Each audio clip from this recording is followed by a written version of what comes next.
শবে কদরটা প্রত্যেকজন মুমিন মুসলমানের জীবনে খুব গুরুত্বপূর্ণ একটা রাত। আল্লাহ রাব্বুল আলামিন বলছেন, তুমি কি জানো শবে কদর কি? এই রাতে যদি আপনি 1 ঘন্টা ইবাদত করেন, অন্য সময় আপনি 8 বছর 33 দিন ইবাদত করার সওয়াব পাবেন।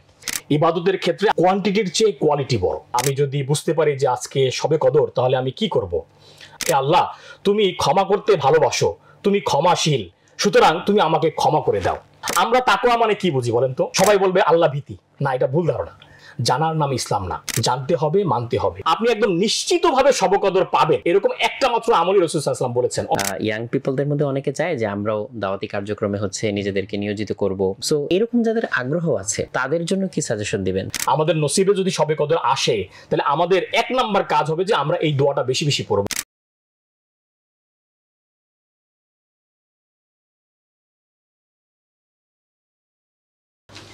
প্রিয় দর্শক, আসসালামু আলাইকুম। স্বাগত জানাচ্ছি গল্পগ্রাফির নতুন পর্বে। আজকে আমাদের সাথে সম্মানিত অতিথি হিসেবে উপস্থিত আছেন মোহাম্মদ মিরাজ রহমান ভাইয়া। আসসালামু আলাইকুম ভাইয়া। ওয়ালাইকুম আসসালাম ওয়া রাহমাতুল্লাহ। ভাইয়া কেমন আছেন? আলহামদুলিল্লাহ, আমি ভালো আছি। আপনি ভালো আছেন ভাইয়া? এই তো ভাইয়া, আলহামদুলিল্লাহ অনেক ভালো আছি। এবং ভাইয়া, একটা খুশির ব্যাপার হচ্ছে যে আপনি অনেকদিন তো ভিডিও থেকে দূরে ছিলেন। সো আমরা আপনাকে পেয়েছি আজকে। আপনার সাথে ক্যামেরার সামনে অনেক আলাপ হবে এবং আমাদের দর্শকরা যারা আছেন তারাও আমাদের এই আলাপটা ইনশাল্লাহ দেখবেন, উপভোগ করবেন, এখান থেকে অনেক কিছু জানতে শিখতে পারবেন, এই আশাবাদ ব্যক্ত করে আজকে শুরু করছি। তো ভাইয়া, আমি যতদূর জানি আপনি তো ভাইয়া অনেক কিছুর সাথেই জড়িত। আপনি শিক্ষকতা, সাংবাদিকতা, প্রকাশনা এবং দাওয়াতি কার্যক্রমের সাথেও জড়িত। তো এরকম যারা মাল্টি ফ্যাসেটেড জিনিসপত্র নিয়ে কাজ করে, তাদের কাছে আমার একটা প্রশ্ন সবসময় জানতে ইচ্ছা করে যে টাইম ম্যানেজমেন্টটা আসলে কিভাবে করেন?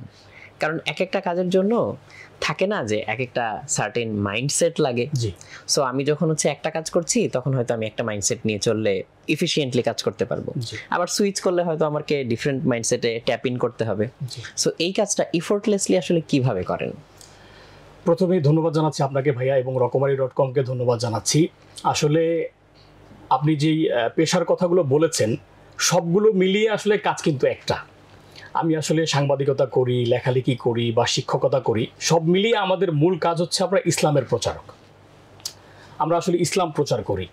এরপরও যেহেতু আসলে কয়েকটা সেক্টরকে আপনি ধরে প্রশ্ন করেছেন, আসলে আমাদের টাইম ম্যানেজমেন্টের ক্ষেত্রে মুসলমানদের জন্য সবচেয়ে মিরাকল একটা জায়গা আছে। সেটা হচ্ছে যে আমরা আফটার ফজর আমরা আসলে কাজ শুরু করি।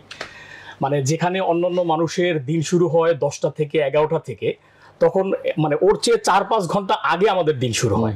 আরো একটু আগে যদি আপনি ভাবতে শুরু করেন, আমরা যদি রাসূলুল্লাহ সাল্লাল্লাহু আলাইহি সাল্লামের লাইফস্টাইল থেকে আমরা আসলে অনুপ্রেরণা গ্রহণ করতে চাই, বা আসলে এই অনুপ্রেরণা গ্রহণ না করার কিন্তু উপায়ও নেই। কারণ আল্লাহ রাব্বুল আলামিন বলেছেন, লাকাদ কানা লাকুম ফি রাসূলিল্লাহি উসওয়াতুন হাসানা। আমাদের একদম জীবনের সর্বোত্তম সুন্দর আদর্শ হচ্ছে রাসূল সাল্লাল্লাহু আলাইহি ওয়াসাল্লাম। তো রাসূল সাল্লাল্লাহু আলাইহি ওয়াসাল্লামের লাইফ থেকে যদি আমরা আদর্শ গ্রহণ করতে চাই, তাহলে দেখা যাবে তিনি আরো আগে ঘুম থেকে উঠতেন। অর্থাৎ তার দিন শুরু হতো রাত 4টা থেকে। এখন আমরা যখন 4টা থেকে কাজ শুরু করব, আর একটা লোক যখন 10টা থেকে কাজ শুরু করবে, অবশ্যই তার কাজের মধ্যে আমার কাজের মধ্যে পার্থক্য থাকে। অলরেডি হাফ এ ডে একটা ডিফারেন্স। আপনি একটা মজার ব্যাপার আছে যে আমি এক সময় দেখতাম যে 9টা-10টার সময়, যেহেতু আমি চেষ্টা করি, আমার প্রায় 4-5 বছরের হ্যাবিট, আমি রাত্রে খুব তাড়াতাড়ি ঘুমিয়ে যাই। আপনি ধরতে পারেন 9:30 বা 10টা সর্বোচ্চ। এগুলো শুনলে আসলে অনেক মানুষ আমাকে পাগলও বলে যে এই সময় আসলে 9:30টায় ঘুমানো সম্ভব। এটা আসলে একদম প্রুভেন, এবং এটা আসলে দেখাও যায়, চেষ্টা করলে পারা যায়। আমার বাসায় গেলে 8টার সময় দেখবেন আমার বাসায় মশারি টানার অবস্থা হয়ে যায়। তো যেহেতু আমি তাড়াতাড়ি ঘুমাই, আমি রাতে তাড়াতাড়ি ঘুম থেকে উঠি, তো 9টার সময় আমি আমার কাজটা শেষ করে যখন একটু অলস হয়ে যায়, হাঁপিয়ে যায়, তখন দেখি অনেকের কাজ শুরু হয়। তো এটা আসলে আমার না, শুধু আমাদের মুসলমানদের এটা মূল মন্ত্র, এবং এইটাই আমাদের ম্যাজিকের জায়গা। এইটাই আমাদের মূল মন্ত্র যে আমরা আসলে যদি ফজরের পরে কাজ শুরু করি, তাহলে আমরা অনেক বারাকা পাবো ইনশাআল্লাহ। ইনশাআল্লাহ। ভাইয়া, লেখালেখির জার্নি আসলে কবে থেকে শুরু করলেন? বা লিখতে হবে, ভিতর থেকে যে আর্জটা কাজ করে যে হ্যাঁ আমাকে লিখতে হবে, লেখার মাধ্যমে অনেক মানুষের কাছে পৌঁছাতে হবে, এই আইডিয়াটা কিভাবে মাথায় আসলো এবং জার্নিটা কিভাবে শুরু করলেন? ধন্যবাদ ভাইয়া, চমৎকার প্রশ্ন। যেহেতু লেখক হিসাবে নিজে আল্লাহ রাব্বুল আলামিনের ইচ্ছায় কিছুটা হলেও এস্টাবলিশ হয়েছি, তো আসলে লেখক হওয়ার গল্পটা খুব জরুরি। এটার বিষয়ে আসলে আমার 3টা সাবজেক্ট জড়িত। একটা সাবজেক্ট হচ্ছে আমার ফ্যামিলি রিলেটেড, অর্থাৎ আমার পরিবারের মধ্যে আমার বড় ভাই মোহাম্মদ আবুল বাশার এবং আমার আরেকজন বড় ভাই আছেন নাসির উদ্দিন। ওনারা সংবাদপত্রের সাথে জড়িত ছিল, এবং আমার বাশার ভাই যিনি, উনি কবিতা লিখতেন। তো ছোটবেলা ভাইয়াদের এই যে সাহিত্য চর্চা, এটা আমার মধ্যে কিছুটা রেখাপাত করেছে। এরপরে যখন আমি মাদ্রাসায় ভর্তি হই, আমি কওমি মাদ্রাসার ছাত্র, আপনি জেনে খুব আশ্চর্য হবেন, কওমি মাদ্রাসায় ক্লাসের মধ্যে একটা চর্চা আছে, টিচার আমাদেরকে যে সাবজেক্টটা পড়ায় ওইটা আমরা ছাত্ররা একদম ইনস্ট্যান্ট আমরা নোট করি, এটাকে হ্যান্ড নোট বলা হয়, যেটা আরে আমাদের মানে আরবি ভাষায় তাকরির বলা হয়। তো ওই বিষয়টা আমরা লিখতাম, এবং ওই লেখার ক্ষেত্রে আমি আমাদের ক্লাসে একদম মানে সবার অগ্রগণ্য ছিলাম, যে টিচার কথা বলা শেষ করার আগেই আমি সব লিখে ফেলতেছি, এরকম হয়ে যেত আর কি। তো ওই চর্চাটাও আমাকে মানে সেকেন্ড ধাপে আমাকে সামনে এগিয়েছে, লেখালেখির একটা বিশাল মানে যোগ্যতা তৈরি হয়েছে ওখান থেকে, একটা প্র্যাকটিস হয়েছে।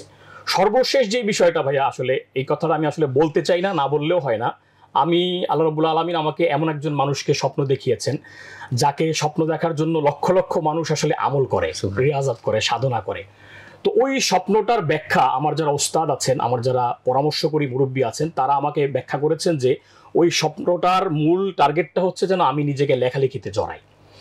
তো এই তিনটা বিষয় মিলিয়ে আমি যখন আসলে 2টা টাইম পর্যন্ত আমি আসলে লেখক ছিলাম অচিন্তায়, মানে সচেতন ভাবে না, মানে লেখালেখি করতে হবে শখের বশে করেছি।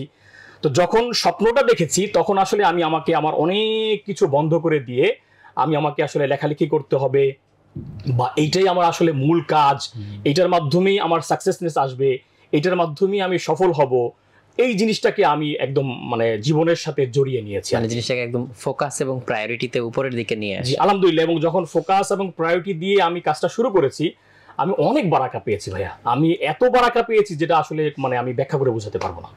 না, আলহামদুলিল্লাহ, জিনিসটা খুবই মানে ইন্সপায়ারিং লাগলো আমার নিজের কাছেও। ভাই এখানে আরেকটা প্রশ্ন আসে, সেটা হচ্ছে যে এখনকার জেনারেশনের কথা যদি আপনি বলেন, সো অনেক কিছুতেই দেখা যায় যে এই জেনারেশনের অনেকেরই অ্যাটেনশন স্প্যানটা কিন্তু অনেক কম। সেটা যে আমাদের যে ইয়াং যারা আছে শুধু তাদের না, আমাদের বয়সের যারা আছে কিংবা আমাদের চেয়ে বড় যারা আছে তাদেরও অনেকের হচ্ছে অ্যাটেনশন স্প্যান এখন অনেক কমে যাচ্ছে। মূলত এটার জন্য মানে আমি দায়ী করব হচ্ছে এই যে মোবাইল ডিভাইস বা ইন্টারনেট অ্যাক্সেস, এই জিনিসটাকে, যে আমরা আমাদের অ্যাটেনশন স্প্যানটাকে অনেক কমিয়ে নিয়ে এসেছি। এইটার একটা সাইড ইফেক্ট হিসেবে বলা যায় যে কোনো একটা কিছু খুব ডিপে গিয়ে স্টাডি করা কিংবা জেনে বুঝে একটা জিনিস সম্পর্কে জ্ঞান অন্বেষণ করা, এই অভ্যাসটা কিন্তু কমে যাচ্ছে। এখন যেহেতু ভাই আপনি ইসলাম প্রচারের কথা বললেন, এবং ইসলামের সত্যিকার সৌন্দর্যটা হচ্ছে কেউ যদি উপভোগ করতে চায় তখন তাকে কিন্তু এটা নিয়ে স্টাডি করতে হবে, ভেতরে ঢুকতে হবে, প্র্যাকটিসের মধ্যে আনতে হবে। সো শুধু জানা বোঝা না, সেটাকে কাজেও পরিণত করতে হবে। তো ওই ধৈর্য এবং ওই পরম্পরাটা অনেকের ক্ষেত্রে দেখা যায় যে নিজে থেকে একদম ভেতর থেকে পালন করে আসাটা হচ্ছে সম্ভব হয় না। ওই ন্যাকটা কমে যাচ্ছে অনেকের, কিংবা হচ্ছে ধৈর্য থাকছে না, অ্যাটেনশন স্প্যান কমে যাচ্ছে। তো আপনি আসলে হচ্ছে এই বিষয়ে কি মনে করেন যে কিভাবে ইসলামের বার্তাটা এখন প্রপার ওয়েতে আমাদের বর্তমান জেনারেশন যারা আছে তাদের কাছে পৌঁছানো সম্ভব? আসলে আপনার এই প্রশ্নটার মাঝে কয়েকটা আলোচনা চলে এসছে। এক নম্বর বিষয় হচ্ছে, যদি আমি ধরি যে আসলে এখন মানুষ ফোকাস দিয়ে কোনো একটা কাজ করতে পারতেছে না, নানান কাজের সাথে সে জড়িয়ে যাচ্ছে। এইটার মূল একটা কারণ যদি আমি মনে করি যে আসলে বর্তমান সময়ে মানুষ কিন্তু দেখবেন অর্থনৈতিক একটা মানে টানা পোড়ানের মধ্যে থাকে।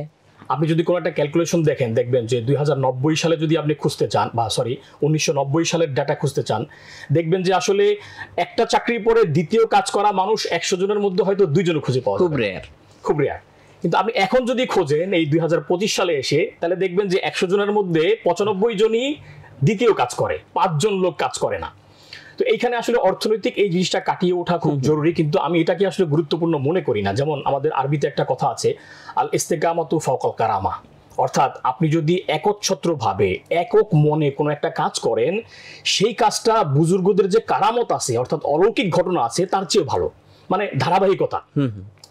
যে কোনো একটা কাজের মধ্যে আসলে 1-2 দিনে তো সফলতা আসে না। আপনি কোনো একটা কাজ শুরু করলে, ব্যবসা শুরু করলেই কালকেই কিন্তু আপনি সফল হয়ে যাবেন না। ধৈর্য সহকারে সেটাকে আপনাকে ধরে রাখতে হবে এবং একটা নির্দিষ্ট টাইম পর্যন্ত সেটার পিছনে আপনার সময় ব্যয় করতে হবে, তাহলেই সফলতা আসবে। তো এইখানে আমি মনে করি কি, আসলে দেখেন এই যে আপনি যে কথাটা বলেছেন, ইসলাম প্রচারের ক্ষেত্রে মানুষকে এই যে ডিস্ট্রাক্ট করা হয়েছে, এটার পিছনে আসলে গ্লোবাল অনেক পলিটিক্স আছে। অবশ্যই হয়তো এই কথাগুলো সব ভিডিওতে বলাও যাবে না, আমি ইশারা ইঙ্গিতে যদি বলতে চাই, দেখবেন এটা সারা পৃথিবীর অনেক বড় বড় এজেন্সিগত কিছু গেম আছে, যারা ইসলামকে বিতর্কিত করতে চায়, যারা ইসলামকে প্রপার ওয়েতে বিস্তৃত হতে দিতে চায় না, যারা আগামী পৃথিবীতে ইসলাম বিজয়ী হোক সেটা চায় না, তারা এরকম নানান ধরনের গেম প্লে করে মানুষকে এই ইসলাম থেকে বিভিন্নমুখী করে ফেলতেছে, বিচ্ছিন্ন করে ফেলতেছে, বিক্ষিপ্ত করে ফেলতেছে, এই সমস্ত বিষয়গুলো। তো আসলে আরেকটা পয়েন্ট আপনার প্রশ্নের মধ্যে ছিল, সেটা হচ্ছে যে আসলে মনোযোগ সহকারে যদি আমরা একটা কাজ করতে চাই, তাহলে দেখেন আমাদেরকে আসলে ইসলামে ফিরে যেতে হবে। আর আমরা যদি ইসলামে ফিরে যাই, আমরা যারা ইসলাম প্র্যাকটিস করি, তাহলে আমাদের কাজ কিন্তু একটাই, ওই যে আমি আপনার প্রশ্নের উত্তরে বলেছিলাম যে আমি যা কিছুই করি আমার টার্গেট কিন্তু ইসলাম প্রচার করা। তো মনোযোগ সহকারে যখন আমি একটা কাজ করব, তখন দেখবেন ওই আসলে বিক্ষিপ্ত হওয়া বা অসফল হওয়া বা হতাশ হওয়া এগুলো আমার মধ্যে আসবে না। সর্বশেষ যে বিষয়টা, আমরা যারা ইসলাম নিয়ে কাজ করি তাদের জীবনে আসলে অসফল হওয়ার কোনো জায়গা নেই। আমি যখন মুসলমান হয়ে জন্মগ্রহণ করেছি, আল্লাহ রাব্বুল আলামিন যখন আমাকে মুসলমানের ঘরে জন্মগ্রহণ করিয়েছেন, দ্যাট মিনস আমি সফল। দেখেন, আমার আল্লাহ না করুক আমার জন্মটা যদি ইহুদির ঘরে হইতো, আমার জন্মটা যদি খ্রিস্টানের ঘরে হইতো, আমার জন্মটা যদি অন্য কোনো ধর্মাবলম্বীদের ঘরে হইতো, তাহলে কিন্তু এই ইসলামে আসাটাই আমার জন্য অনেক বড় একটা চ্যালেঞ্জ হইতো। ওই চ্যালেঞ্জটা যেহেতু আমি ওভারকাম করে আল্লাহ আমাকে জন্মই দিয়েছেন, দ্যাট মিনস আমি একদিক থেকে সফল। সুতরাং অসফল হওয়ার কিছু নাই। আমি আমার সামর্থ্য অনুযায়ী, আমি আমার জায়গা অনুযায়ী, আমি আমার মানে যোগ্যতা অনুযায়ী, আমি আমার সার্কেল অনুযায়ী চেষ্টা করে যাব, বাকিটা আল্লাহর ইচ্ছা। বাকি সর্বশেষ কথাটা হচ্ছে যে আমাদের আসলে মনোযোগী হয়ে একটা কাজ করা উচিত। কারণ দেখেন, রিজিকে যে বারাকা আসবে, আমরা রিজিক নিয়ে কিন্তু আসলে খুব মানে হতাশায় থাকি। এবং আমি আপনাকে বলবো, বাংলাদেশে 100 জন মানুষের মধ্যে 98 জন মানুষের রিজিক সম্পর্কে পরিষ্কার কোনো ধারণা নাই। মানে রিজিক বিষয়টা কি, আমি হয়তো সামনে আলোচনা করলে আমি বলবো যে আসলে আমি গত 3 বছর যাবত রিজিক নিয়ে একটা কাজ করতেছি।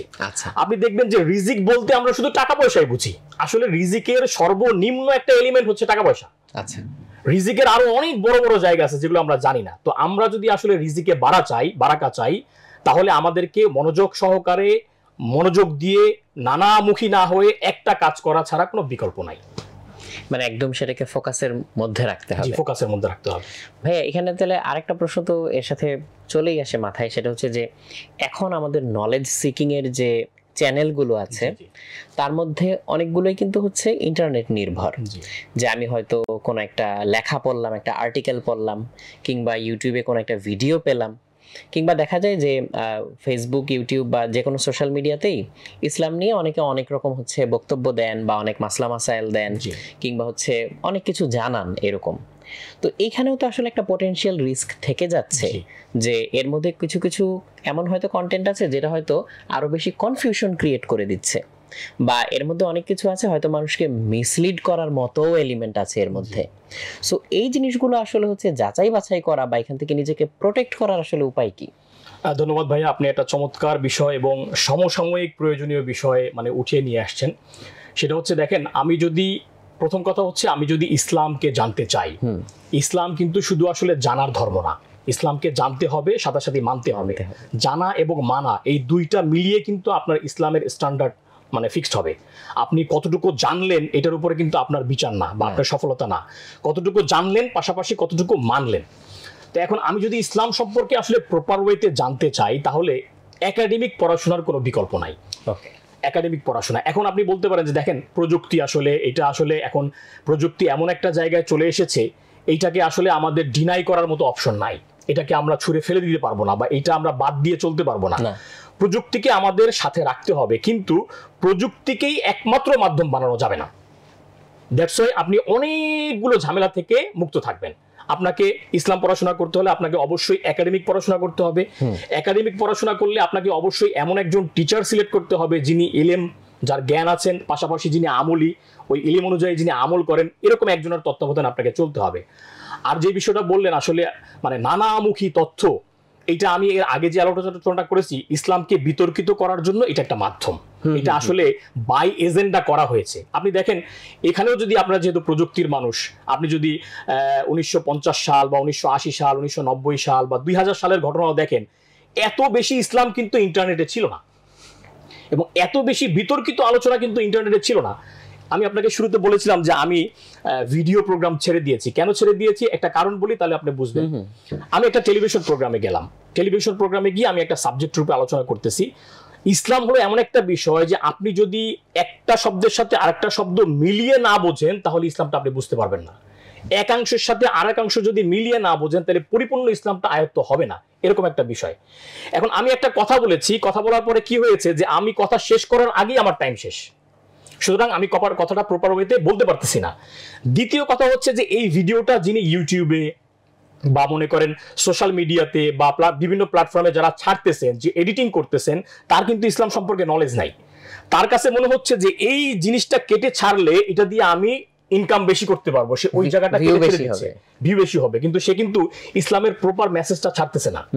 এই জায়গাটা এসে হচ্ছে আমাদের প্রবলেম হচ্ছে যে আমরা আসলে এই যে মানে প্রযুক্তিগত যত ইসলামের প্রচার আছে এর পিছনে একটা উল্লেখযোগ্য জায়গা হচ্ছে আপনার ইনকাম করা, যার কারণে তারা এখানে প্রপার ইসলামটা ছাড়তেছে না। আমি একটা উদাহরণ দিয়ে বলি, দেখেন বাংলাদেশে ইউটিউবে ইসলামী কন্টেন্ট নিয়ে যত বিতর্ক হয় সারা পৃথিবীর অন্য কোনো দেশের ইসলামী স্কলারদেরকে নিয়ে হয় না? এরকম তো হয় না। কেন হয় না? একটা মানে গবেষণা জরিপ আছে, এরকম দেখবেন সারা পৃথিবীর যত বড় বড় ইসলামিক স্কলার আছে তাদের প্রত্যেকের নিজস্ব চ্যানেল আছে, প্রত্যেকের নিজস্ব অ্যাকাউন্ট আছে, প্রত্যেকের নিজস্ব পেজ আছে। তিনি যে কন্টেন্টটা ক্রিয়েট করতেছেন ওই কন্টেন্টটা পুরো কন্টেন্টটা তিনি তার পেজে ছাড়তেছেন, আপলোড করতেছেন, দেন ওখান থেকে অন্যরা সেটা শেয়ার করতেছে। এখন যেহেতু প্রপার জায়গাটা এক জায়গায় আছে তো ওইটাকে মিসগাইড করার কোনো সুযোগ নাই, ডিফিকাল্ট। আর আমাদের এখানে কি এসে হয়েছে, আমাদের এখানে কারো কোনো চ্যানেল নাই, কারো কোনো পেজ নাই, কারো কোনো আইডি নাই। তারা কি করতেছে, একটা বক্তব্য দিয়ে যাচ্ছেন, একজন ইউটিউবার বা একজন কন্টেন্ট ক্রিয়েটার, আমি এটা আসলে তাদেরকে ছোট করার জন্য বলতেছি না, আমি ফ্যাক্ট ফাইন্ডিং করতেছি প্রবলেমটা আসলে কোথা থেকে হয়। তো তিনি এটা কালেক্ট করার পরে তার কাছে যেটা ভালো মনে হচ্ছে সেই অংশটা প্রচার করতেছে, যার কারণে দেখা যাচ্ছে তিনি বলে গেছেন ভালো কথা, হয়ে যাচ্ছে খারাপ কথা। সে বলে যাচ্ছেন বুঝানোর কথা কিন্তু হয়ে যাচ্ছে অবুঝের কথা। আসলে এখন একটা কথা বোঝানোর জন্য তো নানামুখী উদাহরণ দিতে হয়। এখন সেই উদাহরণ সহ যদি আপনি সাবজেক্টটা বুঝেন তাহলে প্রপারলি বুঝবেন, আর যদি উদাহরণ ছাড়া যদি শুধু সাবজেক্টটা বোঝার চেষ্টা করেন তাহলে তো গোলমাল লাগবেই। তো এই জন্য আসলে মোদ্দা কথা হচ্ছে যে আমাদেরকে আসলে প্রযুক্তিকে বাদ না দিয়ে প্রযুক্তি ব্যবহার ক্ষেত্রে আমাদের সচেতন হতে হবে। আর ভাইয়া ইসলাম জানার ক্ষেত্রে, যেমন আপনি নিশ্চয়ই দেওবন্দ মাদ্রাসার নাম শুনেছেন, ভারত উপমহাদেশের সবচেয়ে বড় ইসলামী বিদ্যাপীঠ, যেটা আসলে দেওবন্দ মাদ্রাসার একজন টিচার সাইদ পালনপুরি রহমতুল্লাহ আলাই, উনি একজন বড় বুজুর্গানে দিন এবং অনেক কিতাব লিখেছেন। উনি একটা কথা বলেছেন যে আসলে কম্পিউটারাইজড জন্য যে কোনো কিছু আছে, কম্পিউটারাইজড কোনো বিষয়কে আপনার মাসলা মাসাইলের ক্ষেত্রে দলিল হিসেবে প্রদান করা যাবে না। কেন যাবে না? উনি একটা কথা বলেছেন যে দেখেন যা কিছুই কম্পিউটারাইজড এটা হ্যাকেবল। আপনি কম্পিউটার নিয়ন্ত্রণ করে যতই আপনি স্মার্ট মানে সার্ভার নিয়ন্ত্রণ করেন বা আপনার যতই স্ট্রং প্রযুক্তি থাকুক না কেন, আপনার অ্যাপসটা বা আপনার ওয়েবসাইটটা, আপনার সফটওয়্যারটা কেউ না কেউ চাইলে আসলে হ্যাক করতেই পারবে। এখন আপনার ওই কিতাবের মধ্যে, আপনার ওই কোরআন শরীফের মধ্যে, আপনার ওই হাদিসের ইবারতের মধ্যে কেউ যে উল্টাপাল্টা করে রাখে না, এটার প্রমাণ কি? এই জন্য উনি বলছে যে আসলে ইলম শিক্ষা করতে চাইলে, প্রপার ইসলাম শিক্ষা করতে চাইলে একজন একাডেমিক পড়াশোনার কোনো বিকল্প নাই, বই পড়ার কোনো বিকল্প নাই, কাগজে ছাপা প্রিন্টেড বইয়ের কোনো বিকল্প নাই। আসলে আমরা যতই প্রযুক্তিতে উন্নয়ন হই না কেন এই জায়গা থেকে আমাদেরকে একটু সতর্ক থাকতেই হবে। আমাদেরকে একদম প্রপার ইসলাম শিখতে হলে আমাদেরকে কাগজে ছাপা বইয়ের কাছে চলে যেতে হবে, আমাদেরকে প্রিন্টেড কিতাবের কাছে চলে যেতে হবে। হ্যাঁ, প্রযুক্তিকে আমরা ডিনাই করব না, কিন্তু যথেষ্ট সতর্কতার সাথে আমরা এটাকে ব্যবহার করবো ইনশাআল্লাহ। তার মানে এই সোর্সগুলো হচ্ছে খুবই কেয়ারফুলি ভেরিফাইড হতে হবে, অথেন্টিক হতে হবে। কারণ এখানে ভাই আপনার কথা থেকে যেটা মনে হচ্ছিল যে এখন বর্তমানে যেমন আমি নিজেও অনেক কিছু কিন্তু এখন আর গুগলে সার্চ না করে আর্টিফিশিয়াল ইন্টেলিজেন্স যেগুলো আছে, যে সার্ভিসগুলো আমরা হচ্ছে নেই, সেগুলোতে কিন্তু জিজ্ঞেস করি। হয়তো আমি হচ্ছে কোনো একটা ক্লাস নিব, হয়তো ফিজিক্স বা ম্যাথ কিংবা হচ্ছে কম্পিউটার সায়েন্সের কোনো একটা প্রবলেমে আমি আমার চিন্তা করতে কষ্ট হচ্ছে, আমার এখন হেল্প দরকার। সো তখন হয়তো আগে আমি কি করতাম, গুগল সার্চে দিতাম, ফোরামগুলোতে ঘাঁটতাম। সেটা না করে এখন হচ্ছে চ্যাট জিপিটি কিংবা ক্লড কিংবা জেমিনাই এগুলোকে হচ্ছে জিজ্ঞেস করে আমি ওখান থেকে একটা রেজাল্ট পেয়ে যাচ্ছি।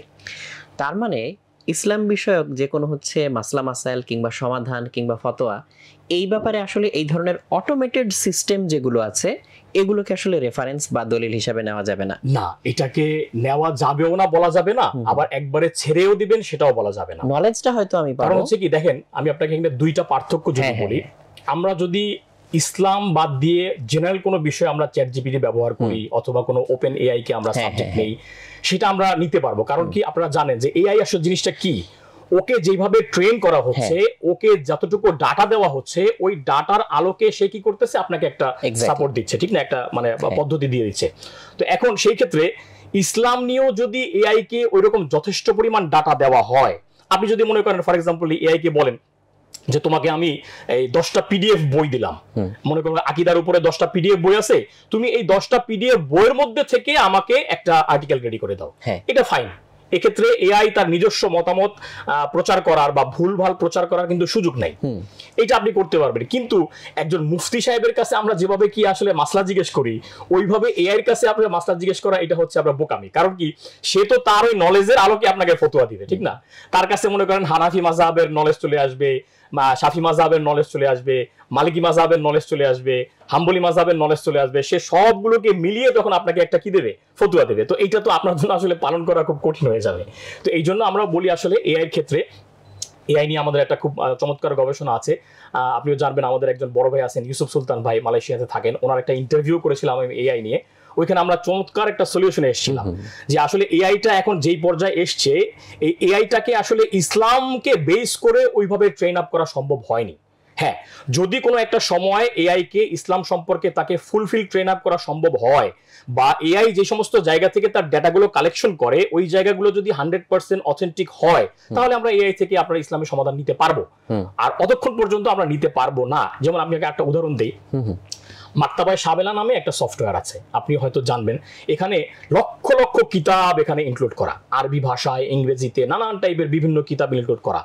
তো একটা পর্যায়ে এসে দেখা গেল কি, এইটাকেও তারা এখন মানে সত্যায়ন করা কিতাব, মানে অর্থাৎ যে কিতাবটা টেক্সট এখানে আছে, ওই কিতাবটা তারা স্ক্যান করে একদম ওই যে মানে প্রিন্টেড কপিটা ওখানে উঠিয়ে দিচ্ছে, যাতে করে যদি মানে টেক্সটের মধ্যে কোনো গরমিল হয়, তাহলে যদি এখান থেকে মিলিয়ে নেওয়া যায় যে না আসলে এটার মূল টেক্সটটা এরকম, এখানে এরকম বিকৃত হয়েছে। সো এই কারণে আসলে আমি একটা কথাই বলতে চাই, যত প্রযুক্তির উন্নয়নই হোক, এটাও আসলে আল্লাহ রাব্বুল আলামিনের একটা নিয়ামত। কারণ এটা তো আসলে মানুষের মাথা থেকেই আসছে।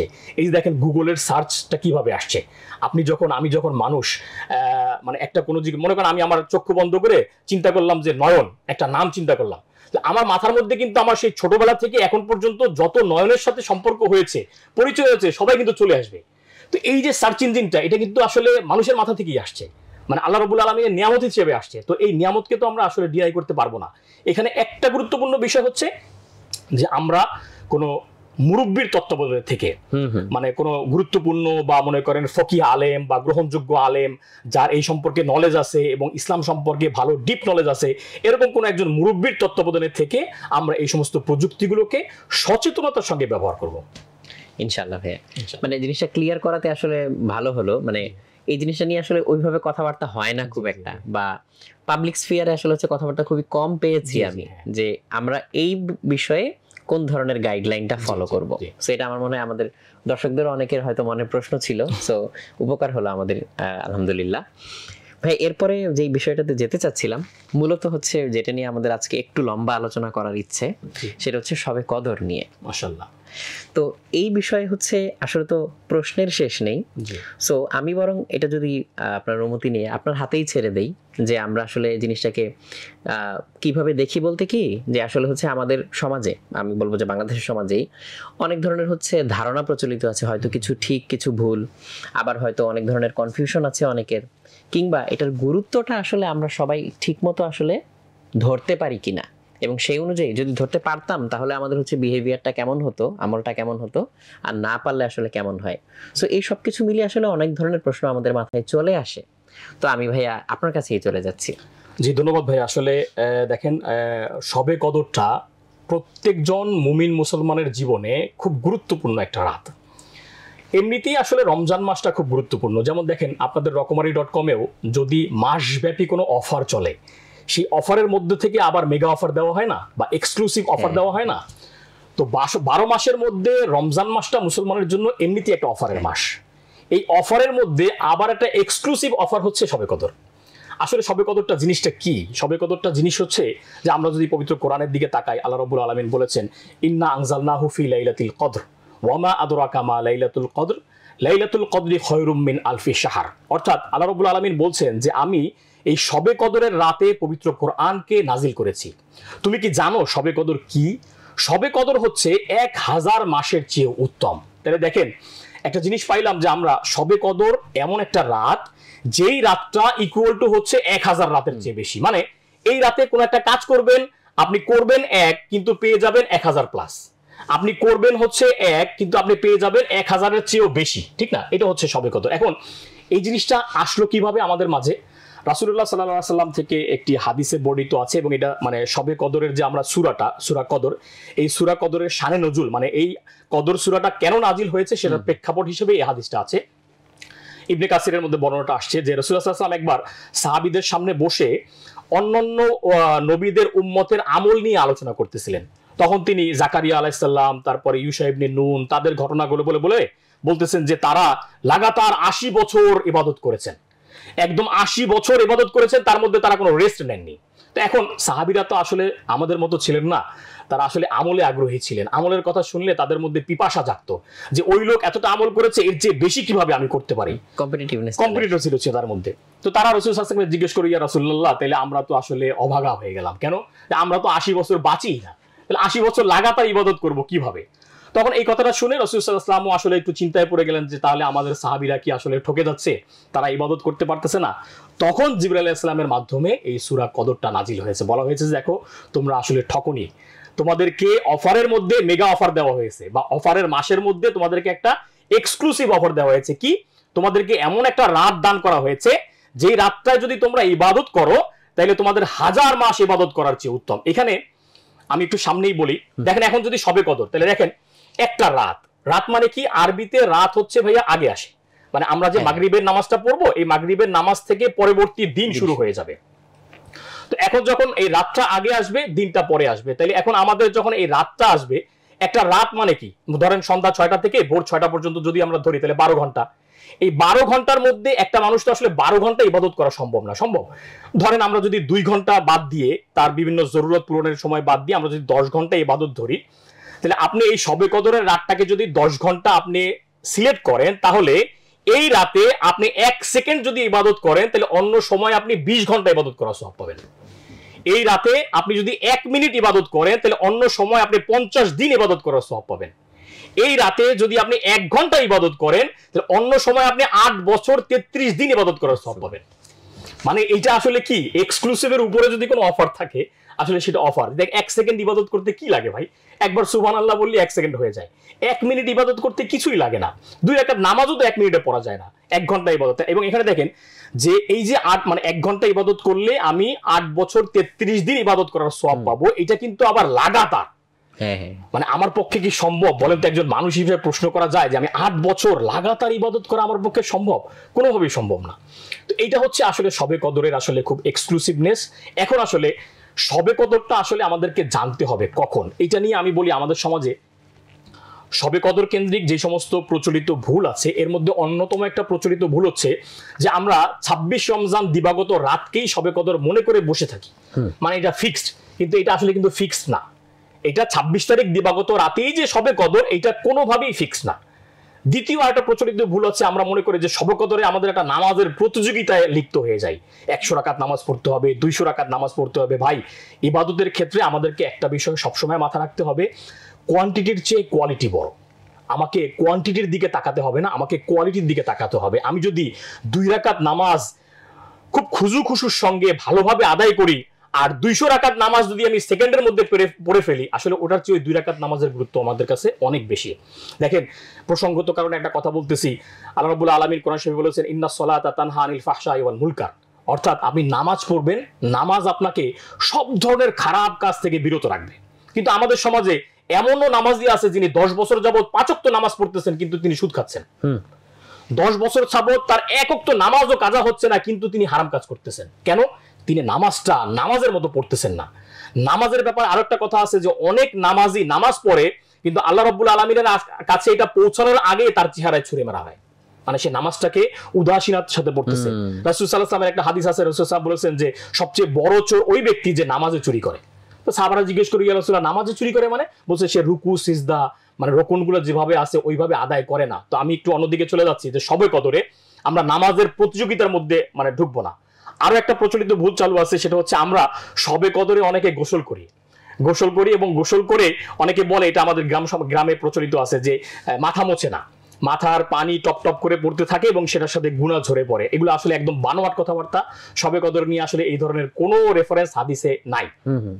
তো এখন আমরা যদি শবে কদরটা পেতে চাই তাহলে আমাদের কি করতে হবে, বা কোন রাতটা শবে কদর এটা আমরা যদি জানতে চাই তাহলে আমাদের কি কি নলেজ গ্যাদার করতে হবে? প্রথম কথা হচ্ছে যে শবে কদরের ব্যাপারে রাসূল সাল্লাল্লাহু আলাইহি সাল্লাম যে সমস্ত আলামতের কথা বলেছেন তার মধ্য থেকে বোঝা যায় যে শবে কদরটা রমজানের শেষ দশকের যে কোনো বেজোর রাতে হতে পারে। বেজোর রাত মানে কি? 10 দিনের মধ্যে যদি আমরা বেজোর রাত খুঁজি তাহলে 5টা রাত বের হবে। যেমন 20 রমজান দিবাগত রাত, এটা 21 তারিখের রাত, এটা বেজোর রাত। 22 রমজান দিবাগত রাত, এটা 23-এর বেজোর রাত। 24 রমজান দিবাগত রাত, এটা 25-এর বেজোর রাত। 26 রমজান দিবাগত রাত, এটা 27-এর বেজোর রাত। 28 রমজান দিবাগত রাত, এটা 29-এর বেজোর রাত। সুতরাং এই 5টা রাতই হচ্ছে শবে কদর হওয়ার পসিবিলিটি আছে। হ্যাঁ, এর মধ্যে হাদিসের মধ্যে থেকে আরো কিছু পাওয়া যায় যে রাসূল সাল্লাল্লাহু আলাইহি ওয়াসাল্লাম বলেছেন যে হ্যাঁ, এই শেষ রাতের যে বেজোর যে রাতগুলো আছে এর মধ্যে শেষের 7 রাতে অর্থাৎ বেজোর যে আরো মানে পরে যে আছে ওই রাতগুলোতে হওয়ার সম্ভাবনা আছে। আবার একটা হাদিসের মধ্যে রাসূল সাল্লাল্লাহু আলাইহি ওয়াসাল্লাম বলছেন যে 26 তারিখ দিবাগত রাতেও হতে পারে, এটার পসিবিলিটি আছে। এছাড়াও কিছু আলামত শবে কদরের ব্যাপারে বলা হয়, যেমন এই রাতটা আপনার খুব বেশি অন্ধকারচ্ছন্ন হবে না, মানে খুব বেশি আধারও থাকবে না, খুব বেশি আলোও থাকবে না। আরো একটা মানে আলামত পাওয়া যায় যে এই রাতের আবহাওয়া হবে নাতিশীতোষ্ণ, মানে খুব বেশি গরমও থাকবে না, খুব বেশি ঠান্ডাও থাকবে না। আরো একটা আলামত বলা হয়েছে যে এই রাতে ইবাদত করলে মানুষ তুলনামূলক বেশি তৃপ্তি পাবে। অর্থাৎ আপনি যে নামাজটা পড়বেন আপনার কাছে মনে হবে যে না আমি আরো 2 রাকাত নামাজ পড়ি। আপনি যে 1 ঘন্টা কোরআন তেলাওয়াত করলেন আপনার কাছে মনে হবে যে না আমি আরেকটু কোরআন তেলাওয়াত করি, মানে মজা পাবেন ইবাদত করে। এটা একটা শবে কদরের খুব গুরুত্বপূর্ণ আলামত আছে। আরেকটা আলামত আছে যে আপনি শবে কদরটা যদি আপনি যেদিন শবে কদর হবে, মানে যেই রাতটা শবে কদর আর কি, ওই রাতে কোন একজন মুমিনকে আল্লাহ রাব্বুল আলামিন হয়তো স্বপ্নে দেখাবেন যে আজকে রাতটা শবে কদর, তুমি আর ঘুমিও না, তুমি তাড়াতাড়ি উঠে নামাজে দাঁড়াও, এটাও হতে পারে। সর্বশেষ আরেকটা আলামত আছে যে শবে কদরের যে রাতটা আছে, আসলে সব মানেই রাত, আমি শবে কদরের রাত বলতেছি দ্যাট মিন্স 2বার রাত বলা হয়ে যাচ্ছে, বোঝানোর জন্য বলতেছি। আসলে লাইলাতুল কদর ওই রাতের পরে যে সূর্যোদয়টা হবে সেই সূর্যোদয়ের আলোটা খুব বেশি তেজস্বী হবে না, মানে খুব কোমল একটা সূর্যোদয় হবে, সকালের আলোটা খুব কোমল হবে, মানে দেখলে ভালো লাগবে, স্নিগ্ধ চাঁদের মতো যে একটা আলো হয় এরকম হবে। এগুলো হচ্ছে আসলে শবে কদরের আলামত। এগুলো দেখে আমরা শবে কদরকে ফাইন্ড আউট করতে পারি। বা সবচেয়ে বড় যেগুলো হাদিসের রিলেটেড আলামত সেগুলো হচ্ছে আপনার রমজান রিলেটেড, যেগুলো আমি বললাম এগুলো হচ্ছে আলামত। এখন সর্বশেষ যদি একটা প্রশ্ন জাগে যে আমি বুঝতে পারলাম যে আসলে শবে কদর আজকে বা এই রাতটা শবে কদর, তাহলে আমি করব কি, আমার আসলে করণীয় কি, একটা প্রশ্ন থাকে না। এখানে দেখেন আয়েশা রাদিয়াল্লাহু তাআলা আনহা থেকে একটা হাদিস আছে। তিনি রাসূলুল্লাহ সাল্লাল্লাহু আলাইহি ওয়াসাল্লামকে একবার জিজ্ঞেস করেছিলেন যে ইয়া রাসূলুল্লাহ, আমি যদি বুঝতে পারি যে আজকে শবে কদর তাহলে আমি কি করব? রাসূলুল্লাহ সাল্লাল্লাহু আলাইহি ওয়াসাল্লাম তাকে বলেছেন যে তুমি এই দোয়াটা বেশি বেশি পড়বা। একটা দোয়া বলছেন, আল্লাহুম্মা ইন্নাকা আফুন তুহিব্বুল আফওয়া ফাফু আননি। আমি আবার বলতেছি দোয়াটা, আল্লাহুম্মা ইন্নাকা আফুন তুহিব্বুল আফওয়া ফাফু আননি, মানে আল্লাহুম্মা ইন্নাকা আফুন, হে আল্লাহ তুমি ক্ষমা করতে ভালোবাসো, তুমি ক্ষমাশীল, সুতরাং তুমি আমাকে ক্ষমা করে দাও। আমি প্রসঙ্গত কারণে আপনি যদি একটু অনুমতি দেন একটা কথা বলে নেই। রমজান সম্পর্কে আমি যে আলোচনাটা করেছিলাম যে আসলে ভাইয়া রমজান মাসটা আমাদের জন্য আসলেই খুব গুরুত্বপূর্ণ মাস এবং সারা বছরের মধ্যে একটা স্পেশাল মাস। এখন আমার মনের মাস রমজান মাস যখন আসবে তখন আমি একজন মুসলমান হিসেবে আমার কাছে প্রশ্ন জাগা উচিত যে আল্লাহ আমাকে রমজানটা কেন দিলেন।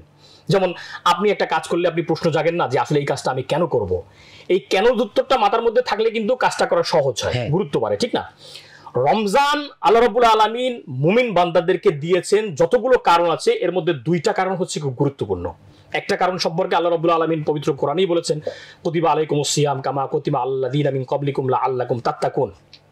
রমজানের রোজা তোমাদেরকে দিয়েছি যাতে তোমরা মুত্তাকি হতে পারো, তাকওয়া অবলম্বন করতে পারো। এখন তাকওয়া নিয়ে আলোচনা করলে আসলে ভাইয়া ঘন্টার পর ঘন্টা আলোচনা হয়। তাকওয়া সম্পর্কে আমি শুধু একটা আমাদের প্রচলিত ধারণা ভুল আছে সেটা সম্পর্কে বলে একটু স্কিপ করতেছি। সেটা হচ্ছে কি, আমরা তাকওয়া মানে কি বুঝি বলেন তো? সবাই বলবে আল্লাহ ভীতি, আল্লাহকে ভয় পাওয়া। না, এটা ভুল ধারণা। তাকওয়া মানে হচ্ছে আল্লাহকে ভয় পাওয়া এবং আল্লাহকে ভালোবাসা। আল্লাহকে ভয় করে তার নিষেধ মানতে হবে, আল্লাহকে ভালোবেসে তার আদেশ মানতে হবে। এখন আমি যদি মুত্তাকি হইতে চাই তাহলে আল্লাহকে শুধু ভয় পাইলে হবে না। দেখেন আপনি যদি আপনার অফিসের বসকে শুধু ভয় পান চলবে, বা যদি শুধু ভালোবাসেন তাও চলবে না।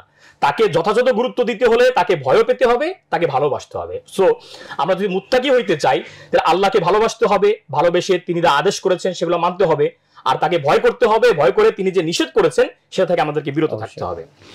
গুরুত্বপূর্ণ পয়েন্ট হচ্ছে যে রমজানের রোজাটা কেন ফরজ করা হয়েছে এর দ্বিতীয় কারণ। দেখেন, এটা অনেকেই জানে, আসলে জানা, আমি শুরুতেই বলছি ভাইয়া, জানার নাম ইসলাম না, জানতে হবে, মানতে হবে। এই হাদিসটা অনেকের প্রচলিত জানে, আপনিও হয়তো শুনেছেন অনেকবার, কিন্তু হয়তো ওইভাবে রিয়ালাইজ করা হয় না। যেমন রাসূলুল্লাহ সাল্লাল্লাহু আলাইহি ওয়াসাল্লাম একবার জুমার নামাজে যখন মিম্বারে উঠতেছিলেন, তখন তিনি মিম্বারে ওঠার সময় 3 বার আমিন বলেছেন। প্রথম মিম্বারে ওঠার সময় আমিন বলেছেন, দ্বিতীয় মিম্বারে আমিন বলেছেন, তৃতীয় মিম্বারে আমিন বলেছেন। কমন পড়ে গেছে না? কিন্তু বিষয়টা কি দেখেন, এই সময় জিবরাইল আলাইহিস সালাম এসে রাসূল সাল্লাল্লাহু আলাইহি ওয়াসাল্লামের কাছে 3টা দোয়া করেছেন। কে দোয়া করেছেন? ভাইয়া, আপনার আমার মতো নরমাল একজন মানুষ, আস্তাগফিরুল্লাহ, আল্লাহ মাফ করে দিক। জিবরাইল আলাইহিস সালাম হচ্ছে জলিলুল কদর ফেরেশতা, ফেরেশতাদের সর্দার, সবচেয়ে গুরুত্বপূর্ণ ফেরেশতা। তার মতো একজন ফেরেশতা দোয়া করেছেন, আর সেই দোয়ায় আমিন বলেছেন কে?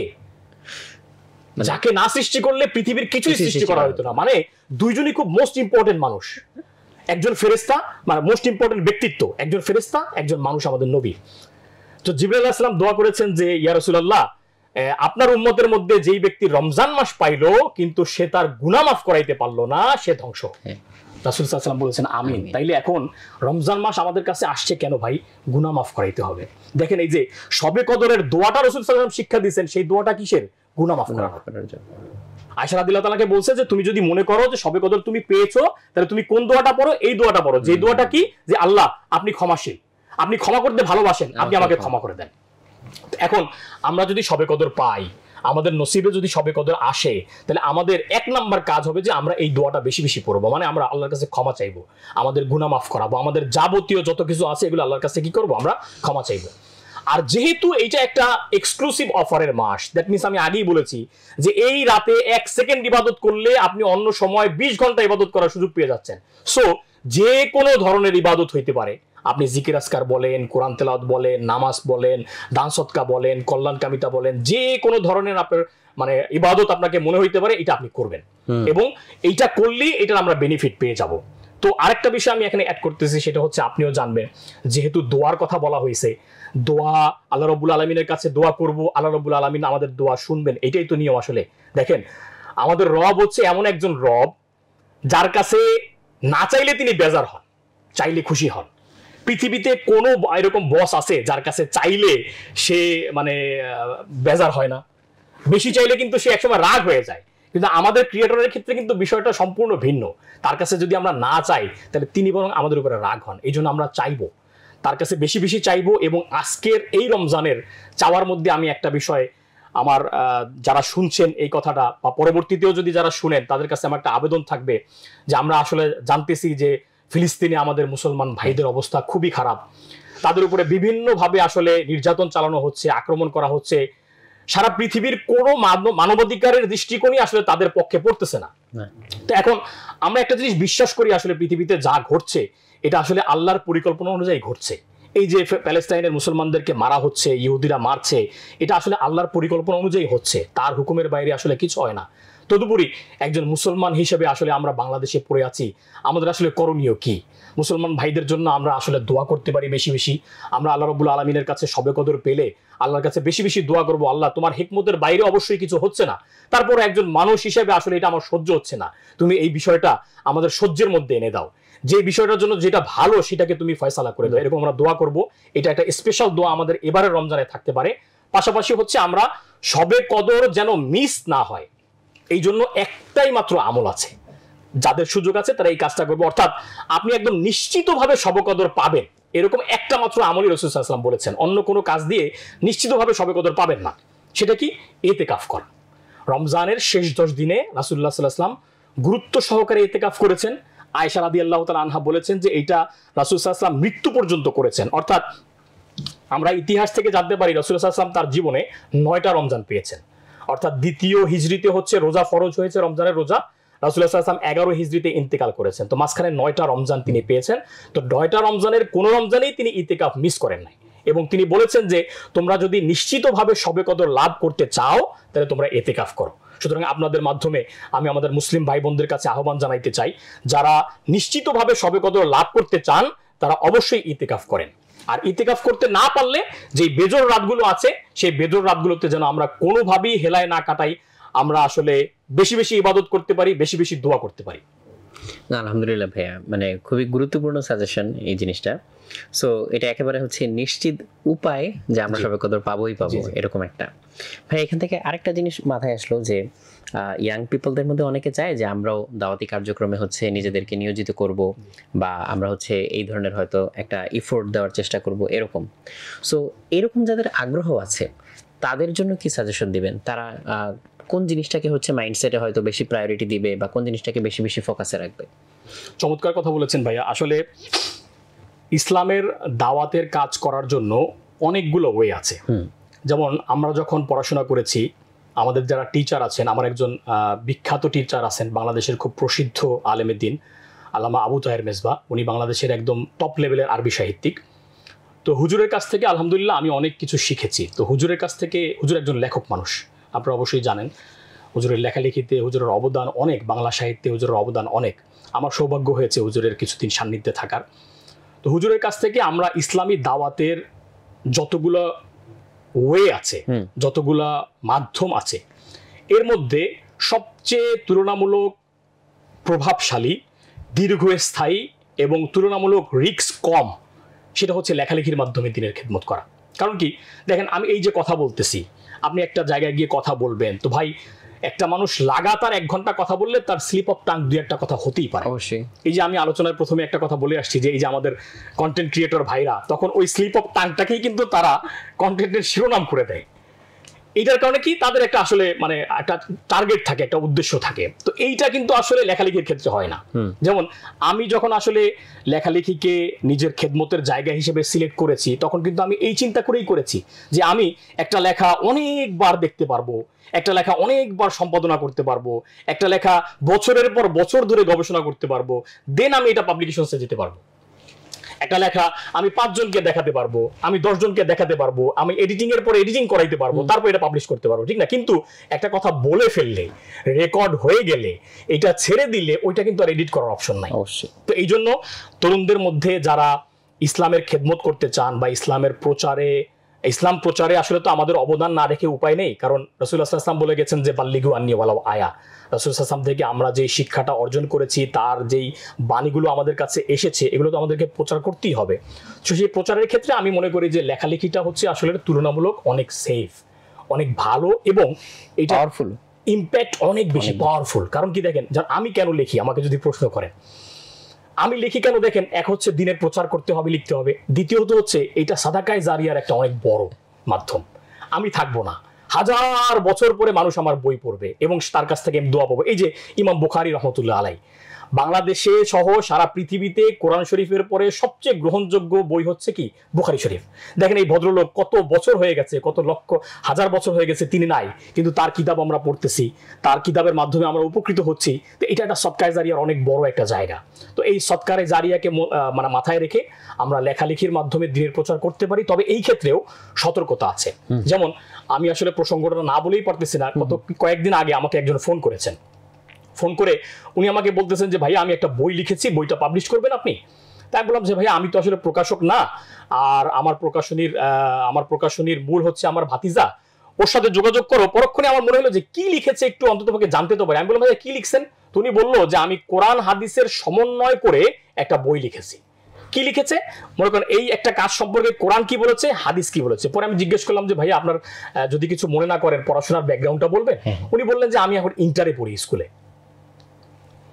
তো বিষয়টা আসলে উৎসাহ দেওয়ার মতো, কিন্তু এখানে একটা খুব কঠিন একটা মানে আমাদের জন্য সতর্কবার্তা আছে। সেটা হচ্ছে কি, আপনি একটা বই লিখতে গেলে আপনাকে যথেষ্ট পরিমাণ ম্যাচিউরড হতে হবে। আপনি একটা বই লিখতে গেলে যথেষ্ট পরিমাণ আপনাকে এলেম অর্জন করতে হবে। আপনি একটা বই লিখতে গেলে লেখালেখি এবং আপনি যা লিখছেন ইসলাম সম্পর্কে আপনার অগাধ পাণ্ডিত্য থাকতে হবে। আপনি 2টা 3টা 4টা বই পড়ে কালেক্ট করে আপনি একটা সংকলন করে বই লিখে ফেললেন, সেই বই আপনি আপনার প্রযুক্তি দিয়ে প্রচার করে আপনি লেখক হয়ে গেলেন, আসলে এইটা ইসলামের প্রচার না। আমি একটা কথা বলি যে আপনি কবিতায় লিখতে পারেন যে মাছের পা গজিয়েছে, এটা কিন্তু নিষেধ নাই। আপনি এটা লিখে একটা কবিতা লিখতে পারেন এবং এটার আপনি অনেক ব্যাখ্যাও দিতে পারেন, কিন্তু এই কথাটা কিন্তু ইসলাম দিয়ে আমি বলতে পারবো না। ইসলামের কোন একটা কথা বলতে হলে, ইসলামের কোন একটা বাণী প্রচার করতে হলে, ইসলামের 1 লাইন লিখতে হলে আপনার মাথার মধ্যে অন্ততপক্ষে 1000 লাইনের নলেজ থাকতে হবে। এবং ওই পরিমাণ ম্যাচুরিটি থাকতে হবে, ওই পরিমাণ সতর্ক থাকতে হবে, ওই পরিমাণ বয়স আপনার হতে হবে, তারপর আপনি বই লিখবেন।